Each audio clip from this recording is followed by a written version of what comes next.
This week, we say bye to a streaming service for the Switch, and we look at some controversial Microsoft decisions, so let's just go ahead, together, as a people of course, and take it out!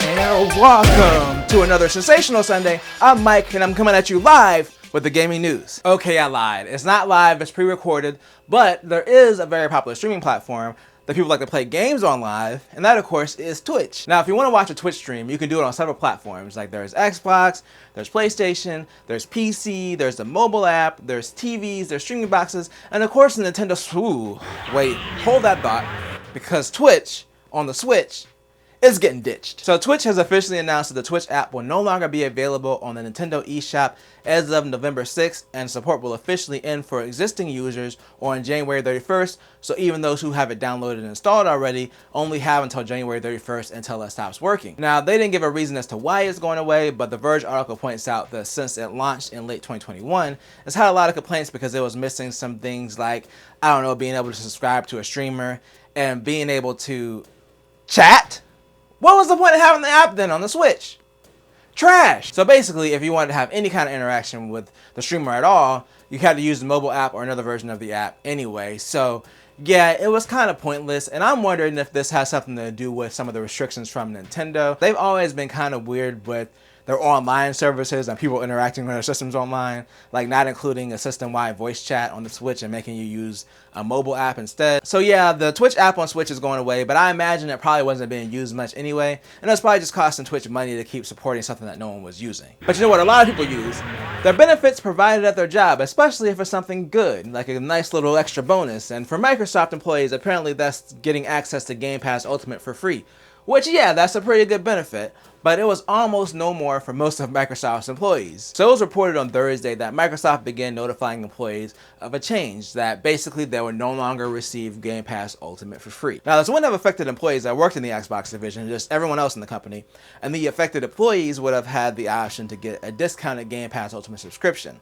Now, to put it in context, Microsoft currently has 238,000 employees, so it is a lot of free subscriptions to be given away, but I mean, they just bought Activision for almost $70 billion. They could throw a bone and give people some free Game Pass that work there. So anyway, after that news started making its way around the office, there are some internal complaints. If you work in an office, you know how it is when it gets gossipy after a decision is made.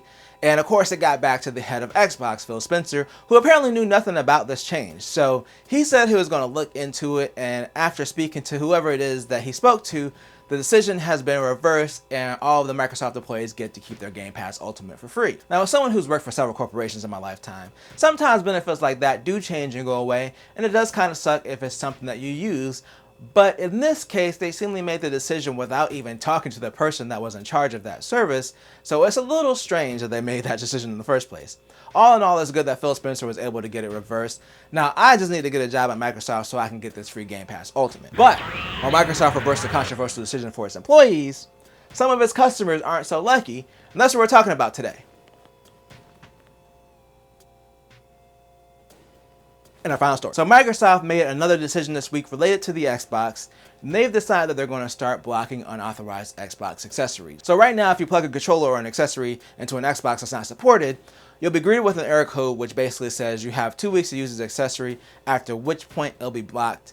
Then they go on to encourage you to contact the store or manufacturer to help you with returning the item. Now, this is fine if it's something that you just bought, but if you've been using something for years and now it's not working, you can't just go back to the store and be like, yeah, I bought this 2 years ago and it's not supported. This message told me to come back and try to get you guys to return it.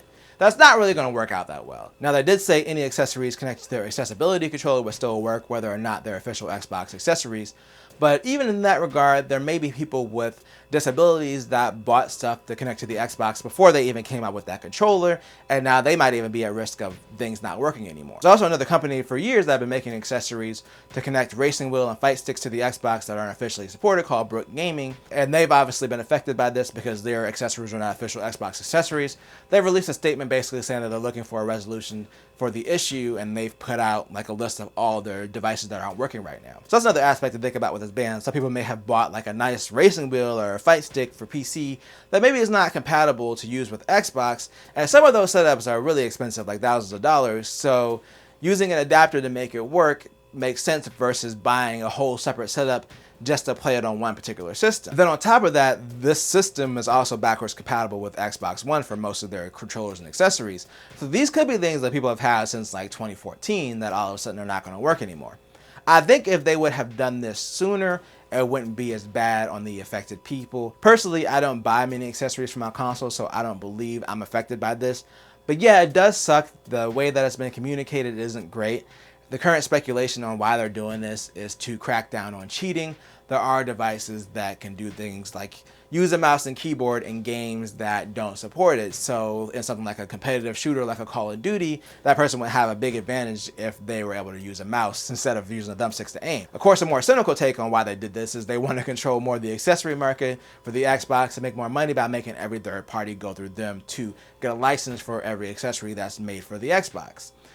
I don't think this is the case because they probably would have just done that at the beginning of this generation. They could have easily dropped support for third-party accessories when they released the Xbox Series S and X, but they didn't. Either way, it's not great for the people affected by this sudden change from Microsoft, so I hope there aren't too many people that are negatively affected by it. As for me, I'm positively bringing this video to a conclusion, but let me know what you think in the comments. How do you feel about Microsoft blocking unauthorized Xbox accessories after all this time? Again, let me know down below. And if you enjoyed this video, then make sure to tell a friend, tell a coworker, like, share, and subscribe, and hit that bell notification to be notified when I drop another video. And always do at least 2 things at the same time. Peace.